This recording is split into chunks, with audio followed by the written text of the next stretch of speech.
Assalamualaikum warahmatullahi wabarakatuh. Ya, apa kabar, sobat Bang Uli Channel? Pada kesempatan perdana ini kita kedatangan Dr. Jimmy, Direktur Rumah Sakit terbesar mungkin di Riau dan Kepri. Dia nggak boleh disebut namanya, dia belum jadi sponsor kan. Jadi beliau ini masih sangat muda. Ini sebenarnya kita sengaja mengundang beliau untuk bincang-bincang bersama Bang Uli.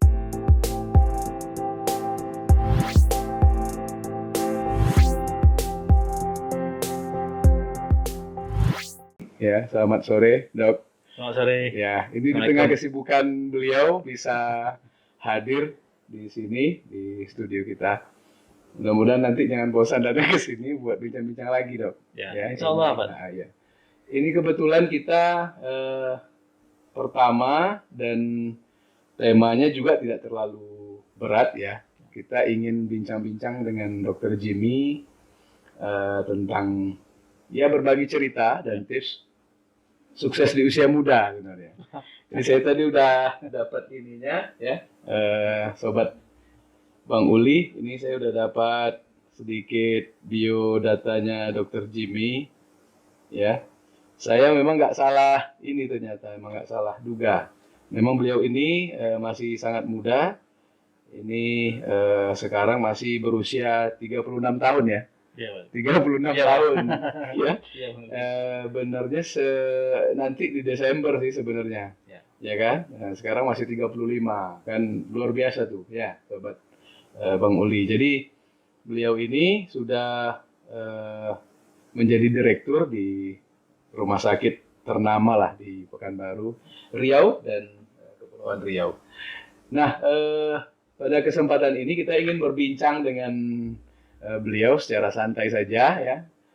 Jadi nanti kita di sini berbincang, sobat Bang Uli semua bisa menonton kita terus nanti di YouTube di Bang Uli Channel ya. Kemudian juga bisa didengarkan di Spotify di Bang Uli Podcast ya.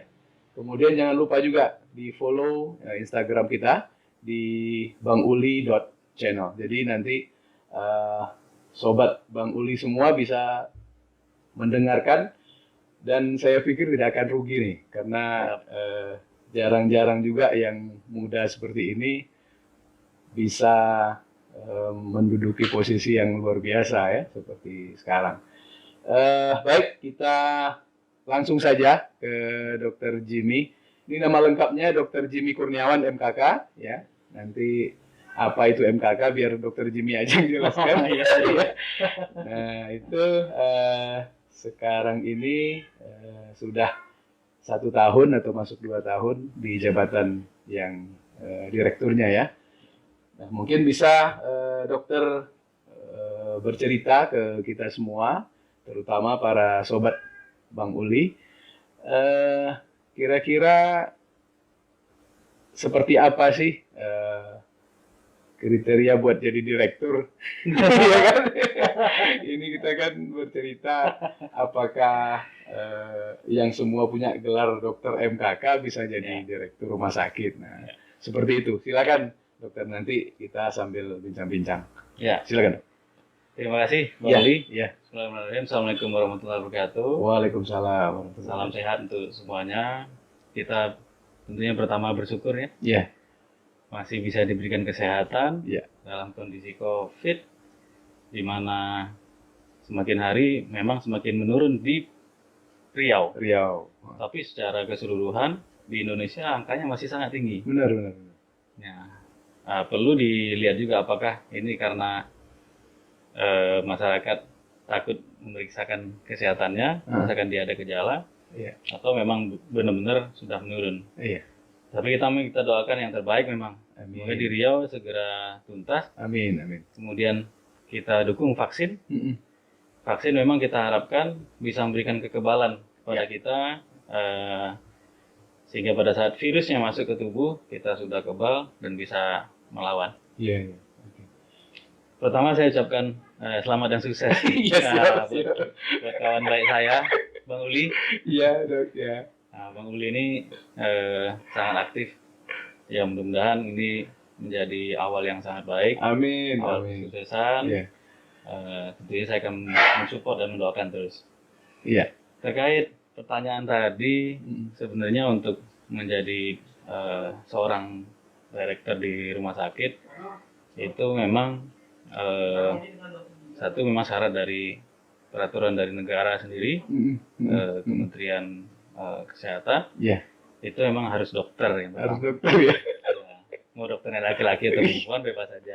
Siap, siap. Kemudian tentunya mempunyai visi yang sama dengan stakeholder atau pemilik rumah sakit, sehingga apa yang ingin dituju benar-benar maju tuh. Iya, iya. Gitu. Yang pasti visi dan semangat ya. Seperti yang saya sampaikan kita ngobrol-ngobrol kan. Iya. Moto saya itu bisa. Bisa ya motonya ya.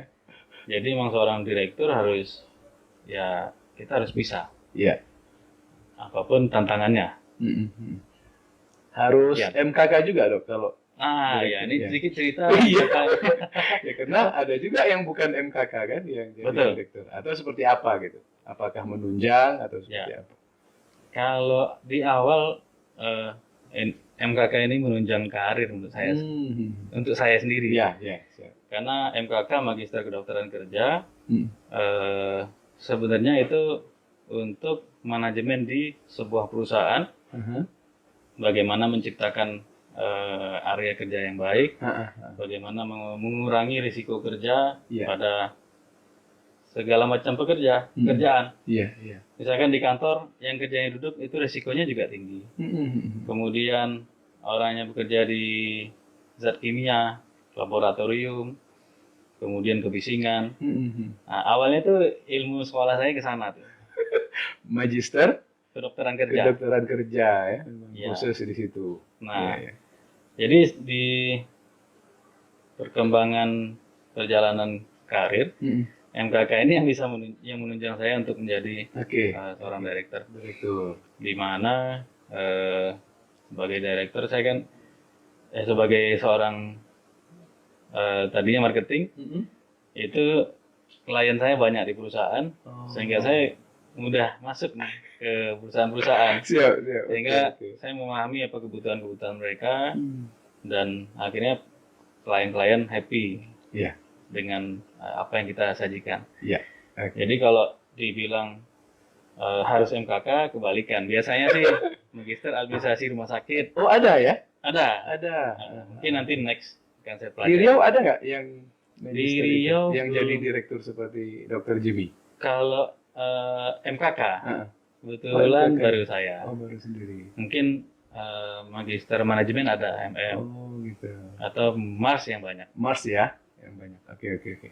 Jadi dokter wajib ya, itu. Dokter wajib. Itu tipsnya ya. Iya. Jadi jangan Dokter atau mimpi, dokter gigi. jangan jangan mimpi mau jadi Iya. direktur rumah sakit kalau bukan dokter. Iya. Kan gitu kan? Betul. Harus dokter. Nah, itu tips pertama. Kemudian juga harus mengambil magister mungkin yang menunjang. Iya, betul. Menunjang ke karir kita. Betul. Nah, kebetulan Dokter Jimmy di MKK kedokteran kerja ya. Betul.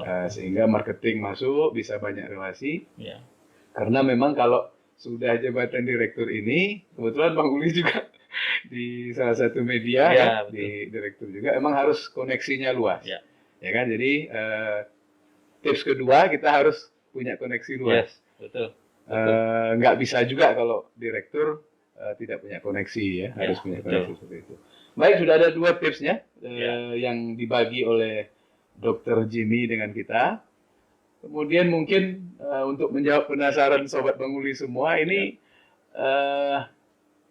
dulu waktu bergabung awal di rumah sakit yang sekarang itu, kebayang nggak pernah akan menjadi seorang direktur gitu? Kebayang nggak ya? Masuknya kapan Belum. nih ke rumah sakit kita? Saya masuk di 2015. 2015. Ya, waktu itu sebelum di sana saya di beberapa perusahaan di Jakarta. Iya, siap. Kemudian saya putuskan kembali ke Riau di 2015. dekat dengan keluarga. Iya, iya, iya. Waktu itu anak mau lahir, Iya, iya. ya udah saya decide saya pindah ke Pekanbaru. Jadi begitu saya masuk, apapun pekerjaan yang diberikan kepada saya terima. Iya, iya. Yang penting saya punya pekerjaan pada saat anak saya lahir. Iya. Nah, ini historinya lucu. Motivasinya agak ini nih. Pokoknya saya punya niat kerja ya, dulu nih. niat baik kayak gitu ya. Ya, pada saat anak saya lahir. Harus Jadi, sudah punya pekerjaan. Ya. Ya, tentunya kan untuk kebutuhan-kebutuhan Siap. dari saya sendiri bisa support. Saya belum ada kepikiran tuh, saya harus jadi direktur, saya harus jadi ini. Nah, masuk awal di marketing? Tidak ya? Komite mutu. Oh, komite mutu. Nah, komite mutu ini memang kita benar-benar harus memahami SOP-nya rumah sakit. 2015 tuh ya? Iya. Mutu dan keselamatan pasien. Iya, iya. Jadi memang salah satu core-nya rumah sakit adalah mutu dan keselamatan pasien. Paling utama. Ya. Jadi masuknya saya itu mungkin inilah jalurnya ya, takdirnya nih. Udah tepat benar ya? Iya. Memang kuncinya di situ, dokter langsung masuk ke sana gitu kan? Iya. Iya, benar-benar. Jadi dimasukkan ke departemen yang benar-benar ya isinya rumah sakit itu di mutu itu. Iya, iya. SOP-nya, bagaimana alurnya, bagaimana kita mengutamakan keselamatan pasien, bagaimana mutunya rumah sakit itu kita bangun, kita ciptakan sama-sama. Kita kebetulan kan kita rumah sakit yang berstandar internasional dan juga nasional. Kita ngikuti itu tuh. Nah, mengikuti itu memang cukup ketat dan sulit. Dimana kita tahu ya namanya standar internasional itu nggak mudah, permintaannya banyak. Nah, itu yang kita jalankan itu. Kemudian barulah 1,5 tahun kemudian. 2017. Iya, 2016 akhir. 16 akhir. Ya. Itu masuk sebagai marketing. Nah, dan juga dipercaya sebagai salah satu director juga di Rumah Sakit Group, tapi di luar daerah. Oh, yang di Ujung Batu ya? Iya. Kalau tempat nggak apa-apa disebut dok? Iya. Boleh. Mana tahu nanti kan jadi sponsor baru kita sebut rumah sakit. Iya, ini sambil santai aja kan. Oke, berarti nggak kepikiran ya, nggak pernah kepikiran menjadi direktur, tapi dijalani aja. Tapi luar biasa loh, sobat Bang Uli. Jadi dalam waktu 4 tahun, berarti kan 15, terus mulai jadi direkturnya 2019 kan? Iya. Hanya dalam waktu 4 tahun. Nah itu luar biasa. Kebanyakan sih kalau kita bekerja dari awal, yang paling rendah, paling bawah itu biasanya sampai 10 tahun gitu kan, sampai ini. Nah ini makanya istimewa sekali kita mengundang Dr. Jimmy hari ini. Saya terus terang belum tahu nih ceritanya Sobat Bang Uli itu pun dekat dengan Dr. Jimmy, tapi hari ini kita karena berbagi cerita dan tips beliau bisa sukses, dan bagi saya mungkin bagi Dr. Jimmy ini belum masuk sukses seperti apa, tapi bagi saya bagi Bang Uli sendiri menduduki sebuah posisi seperti sekarang ini sudah masuk kategori sukses.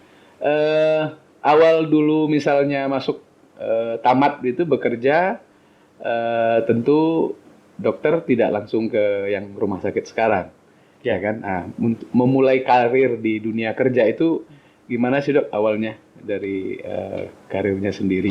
Ya, saya baru mulai bekerja 2010. Begitu selesai, kebetulan saya punya teman. Waktu itu waktu mahasiswa saya sering ngadain baksos. Iya. Sunatan massal, pengobatan dan lain-lain, penyuluhan. Iya. Di akhir saya sekolah itu beliau telepon saya tuh. Dr. Jimmy udah jadi dokter belum? Belum, saya bilang gitu kan. Kawan sekolah betul ya? Enggak. Rekanan kita waktu ngadain baksos. Oh, baksos. Jadi saya butuh dokter, dia bilang gitu. Saya punya banyak klinik, saya butuh dokter. Gabung dong, Dr. Jimmy, dia bilang gitu kan. Saya bilang, saya belum jadi dokter. Akhirnya karena teman ini dia pebisnis, dia bilang dia ajarin saya. Ya udah, kamu cari senior-seniornya, teman-temanmu yang sudah jadi dokter, aja gabung di sini. Iya.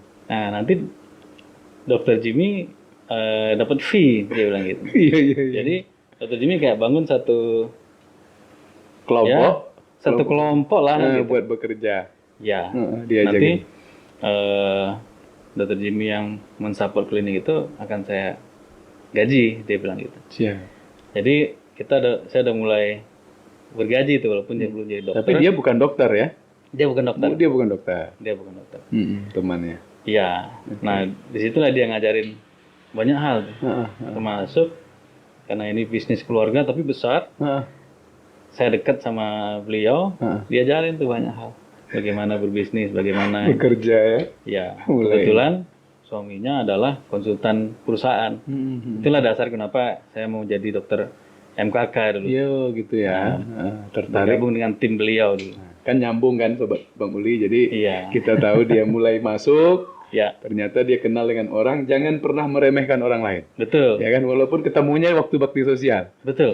Ternyata itu juga tips itu ya. Iya. Jadi ketemu dengan orang, dijalin hubungan baik terus, jangan pernah meremehkan orang. Jadi bisa jadi apa istilahnya, keberuntungan juga buat Dokter Jimmy. Silakan dilanjut, Dok.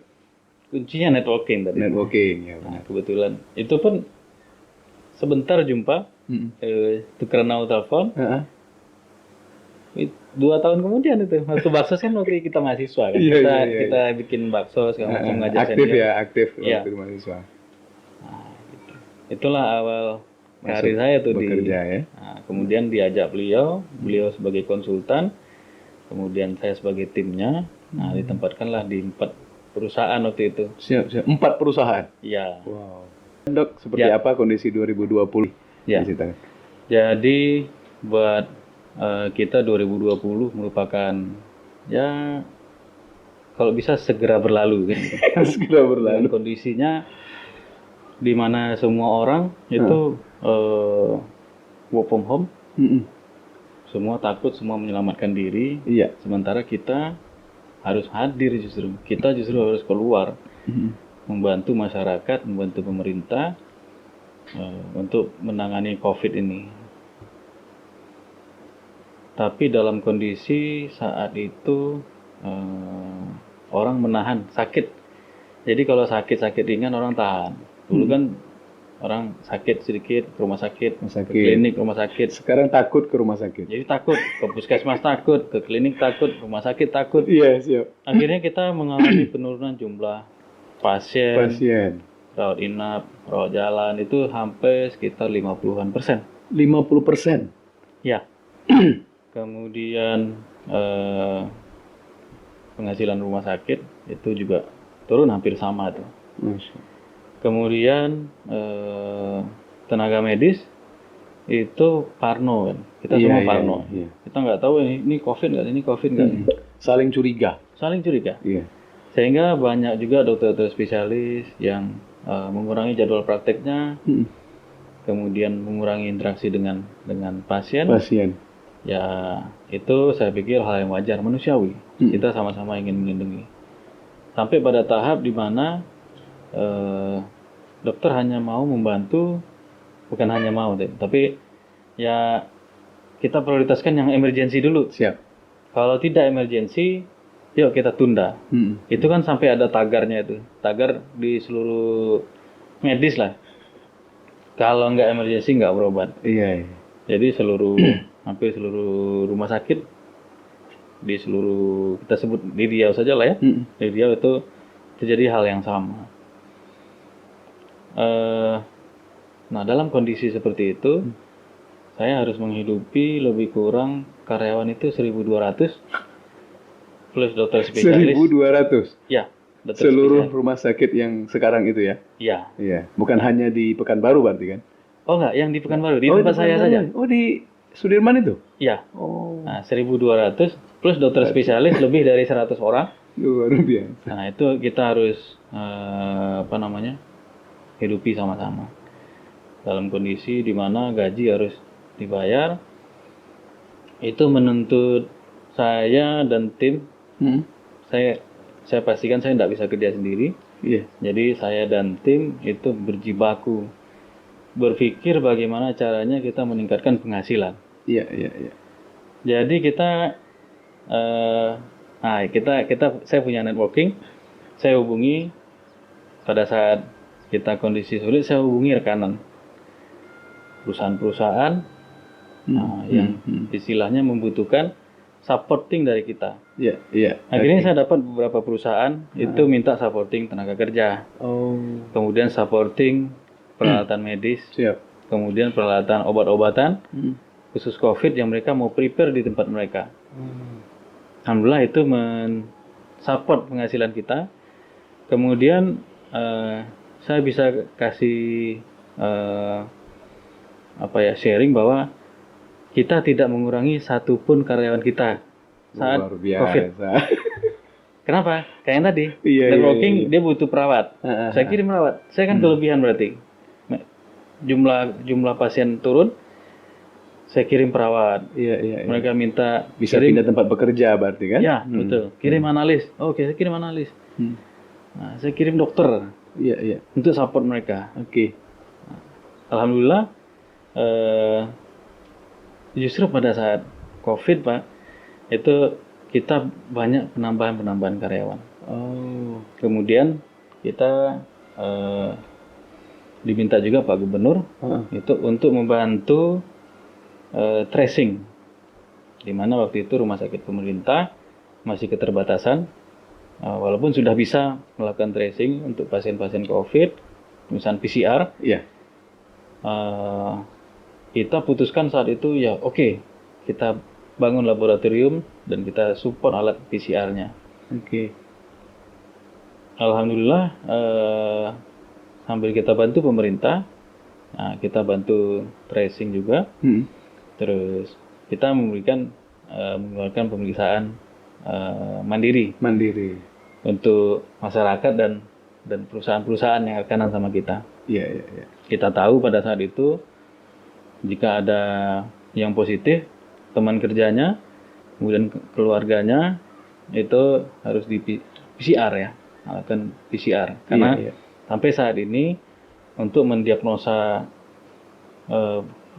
pemastian, untuk memastikan diagnosa itu salah satunya dengan PCR yang paling sensitif lah. Iya. Artinya begini dok, tipsnya salah satu yang saya tangkap tadi kreatif ya. Iya. Berarti harus kreatif. Betul. Dalam kondisi apapun, karena tadi memang motonya bisa kan. Iya betul. Nah, jadi kita harus kreatif, tidak tinggal diam. Betul. Menghadapi apapun kondisi yang sedang dihadapi oleh perusahaan kita atau dokter kebetulan di rumah sakit kan. Betul. Nah kemudian yang saya tangkap tadi juga tim ya. Nih Sobat Bang Uli nih tim. Ya. Jadi tim ini apapun mereka, siapapun mereka ini harus kita rangkul dalam kondisi yang berat seperti ini. Betul. Dan saya terkesan sekali tuh dok, memang dalam kondisi sulit tidak ada yang dirumahkan, tidak ada. Ini luar biasa nih.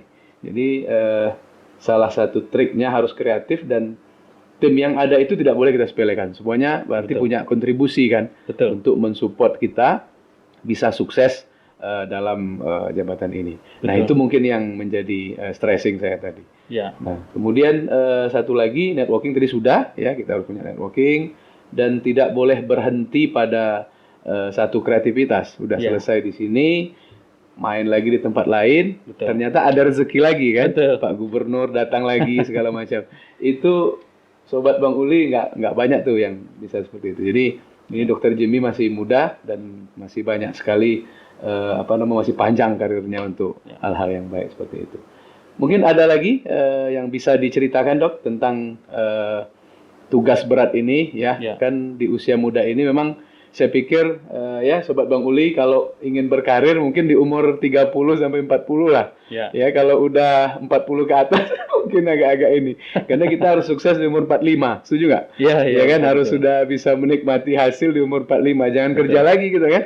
Jadi 45 sampai 63 kan umur jatah 63 kan dok? Iya betul. Kalau kita jadi harus dinikmati kan gitu. Jadi harus betul-betul memulainya dari umur yang tidak terlalu tua dan kita bisa bekerja. Dan sekarang faktor fisik gimana dok? kan karena umur juga berpengaruh nih. Kan sangat terasa kan. Ya. Kalau fisiknya sekarang 36, 35 Ya. kan gimana dok fisiknya? Ya, saya dengar ini dokter hari pagi sudah berangkat, nanti balik terus besok berangkat lagi. Itu gimana tuh dengan fisiknya dok ya? Ya. Terus terang secara fisik memang terasa sekali ya. Ya walaupun masih 35, saya tentunya kekurangan waktu lah untuk berolahraga. Iya. Tapi bagaimana memanfaatkan waktu bekerja itu bisa olahraga. Iya. Jadi saya misalkan kalau saya nggak buru-buru, saya kurangi naik lift. Iya. Saya jalan ya. Dan rumah sakit kita luas kan, saya keliling terus kan, jalan terus. Kemudian saya cari teman nih, kebetulan dokter-dokter spesialis kan teman, dia support tuh, yuk olahraga tuh begini, diajarin, ya disempat-sempatin. Akhirnya bagaimana, apalagi sejak COVID kita nggak bisa keluar, olahraga sebaiknya kan di rumah kan gitu. Ya olahraga di rumah. Ada juga ya olahraga. Disempat-sempatkan. Iya. Walaupun pokoknya seminggu harus ya. 2 kali atau 3 kali. Ya tapi yang pasti sejak menjabat direktur berat badan naik ya Pak. Memang olahraganya berkurang. Tapi saya sejak goes nggak lagi. Nggak ya Pak? Nggak. Goes mesti 2 kali seminggu. Ya. 20 kilo, 25 kilo. Ya. Jadi harus seperti itu dok. Memang harus dibakar ya. Kita kan udah 43 sekarang kan. Udah bukan 34 lagi. Seperti dokter Jimmy masih 35. Tapi saya pikir ya haruslah olahraga seperti itu. Oke, next kita mau tahu lebih jauh nih dok tentang aktivitas di lingkungan. Ini kan dokter Jimmy juga manusia biasa. Ya kan, punya keluarga, ya kan. Dan sukses itu walaupun di usia muda seperti ini tidak bisa sukses sendiri. Ya kan, pasti ada keluarga yang mendoakan, keluarga yang mensupport, dan pasti ada juga orang tua.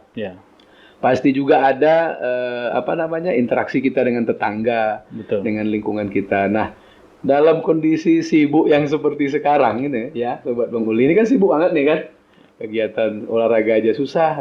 Gimana tuh kira-kira peran dari orang-orang hebat yang seperti ini bisa mensupport suksesnya seorang dokter Jimmy Kurniawan MLK? Silakan. Yang pasti support keluarga nomor 1. Ya, keluarga nomor 1. Ya. Jadi saya nggak bisa tuh sejak saya di kampus kan kita berorganisasi, kemudian saya menghadapi tantangan di luar, itu saya akan kuat tuh. Siap. Tapi kalau ada masalah di keluarga, saya akan rapuh. Artinya nggak fokus, nggak semangat kan. Tapi alhamdulillah supporting keluarga luar biasa. Mungkin 100% lebih lah, 110% kalau saya perhatikan. Seperti yang saya cerita, ya kadang berangkat pagi jam 7, setengah 8 udah berangkat. Nanti pulang jam 7, jam 8. Karena 12 jam, 14 jam ya. Ya, anak-anak istri itu amazing kalau saya pulang sore. Wah, kok bisa pulang sore nih kan gitu. Oke. Itu buat mereka amazing saya kalau saya bisa cepat pulang. Tapi itulah berkah untuk saya. Anak-anak ngerti, istri mengerti, dan keluarga juga semua support ya. Ya dengan kesibukan orang tua juga paham. Ya tentunya dengan doa orang tua, anak dan istri mendoakan kita, ya kerjaan jadi ringan, jadi lancar, sehingga kita bisa menjalankan tugas dan amanah ini dengan baik. Oke. Kalau dengan lingkungan sendiri, kan pulangnya udah malam. Terus masuk hari Sabtu Minggu juga ke tempat kerja. Kadang-kadang gimana? Sabtu kita masih masuk. Minggu gimana tuh memanage waktu dengan kiri kanan di tetangga kan? Masih bisa ikut kegiatan sosial seperti apa? Itu juga membantu kan buat kita tidak terlalu asik dengan kesuksesan di luar. Gimana tuh dok kira-kira? Satu, saya berada di kompleks yang tidak terlalu besar. kemudian masyarakatnya senang bersosialisasi, senang berkumpul. Iya. Sejak COVID aja nih yang Agak sering jarak ya. Ya, kalau dulu sering kita malam manfaatin, kadang-kadang pulang jam 7, kemudian jam 9, jam 8 kan kita sholat isya di masjid. Isya di masjid, habis itu ngobrol-ngobrol. Iya. Kemudian pagi salat subuh bareng-bareng di masjid ngobrol-ngobrol. Kemudian Sabtu dan Minggu itu sering gotong royong. Siap. Nah, kalau masih bisa ikut ya. Sabtu mungkin nggak bisa ikut ya. Nggak bisa ikut. Tapi kalau Minggu masih bisa ikut. Iya. Bareng-bareng kita gotong royong. Ya semua kita kerjain bareng-bareng. Siap. Nah, akhirnya di sebuah lingkungan yang tidak terlalu besar, saya bilang masyarakatnya juga yang tinggal di sana juga nggak terlampau ramai, tapi kita nyaman. Saya pun kalau keluar kota, tipinnya nyaman. Iya. Kemudian warga di sana itu sering bertanya. Kemudian ada juga suka yang keliling-keliling. Nah, saya jadi tenang. Oke, baik. Ini terakhir nih Dok. Kalau soal tips sukses ya, sepertinya tidak lepas juga. Ini menurut Bang Uli nih ya, sobat semua, tidak lepas dari yang namanya nasib, ya kan? Bagi seorang dokter Jimmy gitu, ya kan udah dari 2010, kemudian masuk ke rumah sakit yang sekarang 2015, sampai di puncak karir 2019, begitu kan? Gimana kira-kira nih? Kalau saya melihat memang ada juga sih faktor nasib. Tapi apakah bagi seorang dokter Jimmy juga itu termasuk salah satu tips ataupun gimana ya? Silakan Dok. Ya, jadi kita semua kan sudah punya takdirnya ya. Iya. Tapi takdir itu kan seringkali kita harus memilih. Nah, tadi karena saya cerita tadi kan, ayah saya yang orangnya keras. Pokoknya bisa ya. Semua bisa. Kerjaan semua bisa. Apapun tantangan dikasih orang, jawab aja iya, bisa, oke. Nah, itu prinsip itu. Jadi jangan pernah menolak kesempatan. Iya. Karena nggak bakal datang 2 kali tuh kesempatan yang sama. Benar tuh Sobat Bang Uli. Saya pernah juga saya kerjakan dulu waktu awal-awal jadi dokter, dapat kesempatan, saya tolak. Tempat ini saya enggak mau kan. Akhirnya saya bilang, wah, saya enggak bisa berhasil nih. Tapi begitu saya menerima sebuah tantangan, sekarang juga sama, tantangan dari pemilik, dari stakeholder, pemerintah, dari perusahaan, itu saya selalu bilang bisa. Kita kerjakan. Bisa nggak itu? Bisa. Pandai nggak? Pandai. Rumah sakit ngerjain itu? Pandai. Kami kerjakan. Berarti faktor nasib bagi dokter Jimmy ini udah kecil sekali lah ya. Artinya memang yang menentukan itu kemauan kita dari awal. Betul. Sebenarnya yang tadi kan cerita yang awal tadi. Jadi kalau soal nasib justru dibentuk memang sudah ditakdirkan. Tetapi kan masih bisa kita poles tuh. Nasib kita mau jadi baik, mau jadi apa kan masih bisa ini. Intinya tidak boleh bergantung kepada nasib loh. Ya, Sobat Bang Uli. Jadi kalau nasib mungkin memang ada faktor penentu di ujung, karena kalau katanya sih kalau rezeki dikejar-kejar rezekinya segitu juga. Ya kan? Jabatan dikejar-kejar nanti segitu itu juga udah takdir, tapi yang namanya nasib nggak boleh ditaruh di depan. Begitu. Begitu nggak bisa, oh ini udah nasib saya. Kan nggak benar tuh. Ya kan? Tapi belum dikerjain gitu. Belum secara totaliter belum dikerjakan. Tahu-tahu udah ngomong nasib, nyanya udah takdir. Seperti itu. Mungkin itu saja, Dok. Jadi penutup, silahkan mungkin kalau ada yang mau disampaikan ke Sobat Bang Uli semua, ini karena memang perdana ini. Jadi nanti mudah-mudahan ini bisa bermanfaat untuk Sobat Bang Uli semua, baik yang mendengarkan lewat podcast kita, baik yang menonton kita di YouTube, maupun nanti yang follow IG kita, bisa bermanfaat. Dan saya pikir ini bagian dari amal jariah ini. Iya kan? Apa yang kita sampaikan ya, cerita, tips, sukses begini menjadi amal ya. Artinya kita ikhlas membagikan cerita ini kepada orang-orang yang membutuhkan. Ya. Baik. Silakan kalau ada hal yang mau disampaikan ke Baik. sobat Bang Uli semua. Baik. Terima kasih Bang Uli. Iya. Untuk sobat Bang Uli, Iya. ya mungkin tadi saya perlu sedikit tambahkan bahwa yang namanya semua usaha kita itu tak jauh dari pemberian Allah Tuhan, juga akhirnya. ya Allah. Kita merencanakan, akhirnya keputusan Allah yang Iya. kemudian kita berdoa. Berdoa ya. Jadi setiap usaha kita harus berdoa, kemudian kita minta dukungan dari keluarga. Iya. Minta doa tuh. Iya. Selalu saya sebelum ujian, Iya, doakan. kalau saya kadang-kadang nggak belajar Ingat sekolah, tuh, sobat Bang Uli harus minta telepon doa. orang tua. Doa dulu. Saya telepon orang tua tuh, "Ma, Pak, saya mau ujian." Iya. Nah, Doakan. Doakan. Lancar aja tuh, keluar aja, walaupun kadang-kadang kita ujian belum siap. Iya. Jadi saya belum bisa ya sukses itu kan penilaian orang lain. Iya, benar. Jadi saya selalu memacu diri saya, ya Jimmy belum sukses. Jimmy harus lebih maju lagi dari sekarang. Masih ada yang harus dikerjakan. Iya. Masih ada yang harus dicapai. Iya. Masih ada yang membutuhkan. Betul. Gitu. Nah. Kemudian kita tidak boleh nganggap kita jadi nomor 1. Iya, oke. Kita harus jadi nomor 2. Nomor 1 yang harus kita kejar. Iya. Jadi bagaimanapun orang menilai atau bagaimana pilihan kita, kita harus tetap menjadi nomor 2. Nomor 2. Jadi penantang terus. Iya. Tertantang dengan harus dapat nomor 1. Iya, karena kalau itu tipe saya tuh, saya nggak boleh puas. Begitu saya puas, saya akan berhenti. Iya. Nggak boleh di comfort zone ya. Iya. Nggak boleh merasa comfort zone ya, nyaman. Betul. Walaupun sudah tercapai mungkin menurut orang, tapi kita harus terus berpacu ya. Ya. Terus. Dan saya selalu mendengarkan nasihat orang tua. Kalau saya bingung, nelfon orang tua, nelfon istri, tanya pendapat, tanya teman-teman. Iya. Nah, Lewat ngopi-ngopi. ya, betul.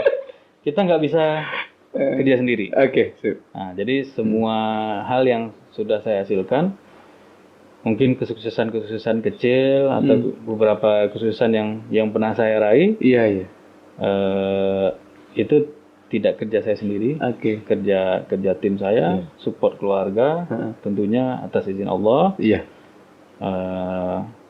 Semua orang punya potensi sukses. Oke.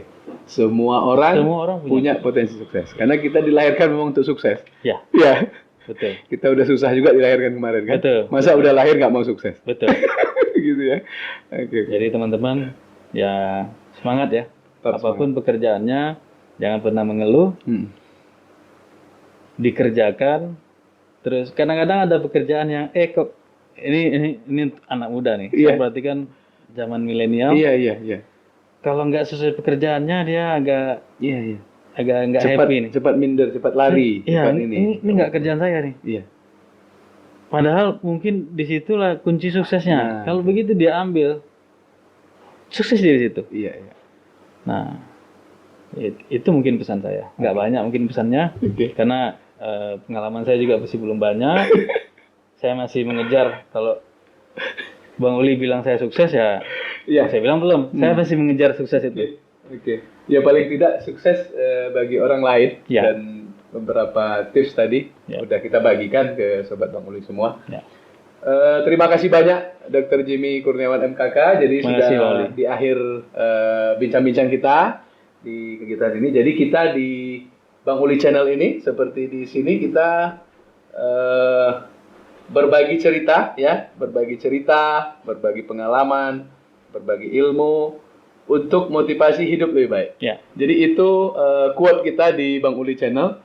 Mudah-mudahan nanti semua yang tampil di sini memberikan manfaat bagi siapa saja yang menonton video kita, menonton YouTube kita dan mendengarkan podcast kita ataupun memfollow IG kita. Baik, sobat Bang Uli, di akhir ini sekali lagi tonton terus kita di YouTube ya, di Bang Uli Channel, dan dengarkan juga kita di Spotify, di Bang Uli Podcast, dan jangan lupa follow Instagram kita, IG kita di banguli.channel. Mudah-mudahan di sana nanti dapat bermanfaat untuk kita semua. Selamat sore dan ketemu lagi di sesi berikutnya. Terima kasih. Assalamualaikum warahmatullahi wabarakatuh. Waalaikumsalam warahmatullahi wabarakatuh.